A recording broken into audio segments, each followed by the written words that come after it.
Burning, raging war tears asunder the void, leaving none untouched by its wrath.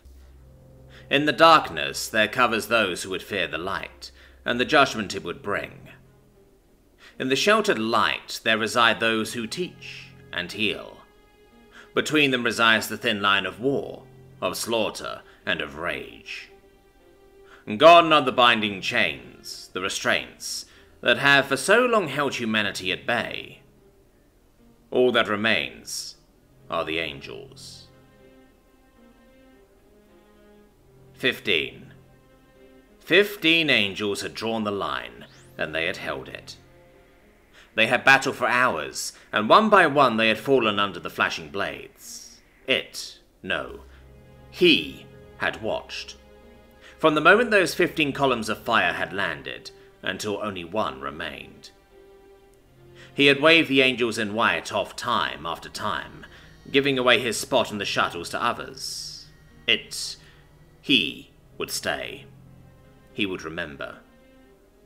He would remember this sacrifice, this defined moment. He had never known a life other than chains and whips, of cutting words and barbed commands. These humans, the angels, had come, and they had showed him a whole new life, hundreds of new things in just a few days. He had learned hope and happiness and what a gentle touch was. And now, they would teach him honor and sacrifice, and he would learn. So he watched, and he did not allow himself to leave until the very last. As his shuttle pulled away, as he lifted towards the stars, he watched the final act of defiance to an uncaring universe. He watched the lone angel bellow a challenge before the world was replaced by light, pure and cleansing. And so he sat there, upon the floor of the shuttle, surrounded by silence. The other angels bowed their heads and whispered a final goodbye. Words he did not know, but took to heart. He memorized the sounds, the feel, and decided that they would do, a fitting tribute to a being fit for legend. When they arrived at their destination, he found a paradise.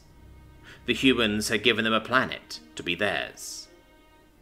A home, after centuries sold across the stars. A place to be free, to do as they wished. They asked him if there was anything he wanted, anything they could provide him. He thought for a moment before making a simple request. He had grown to maturity carving stone in his owner's quarries, shaping and engraving, and now he sought to turn that to something worthy. And so he sat upon a simple stool, and he began to carve. He etched the scene, every detail, every flaw and perfection. The humans had taught him that he was a person, that he had worth, but to him, they would always be that first whispered word. Angels. For they had come from the heavens, and they had brought hope. When he was done, a single monument stood, showing a lone figure atop a small rise, weapon hanging from weakened fingers. Below, he had carved a simple epitaph. One final ride, one final fight, till we all meet again in Odin's hall.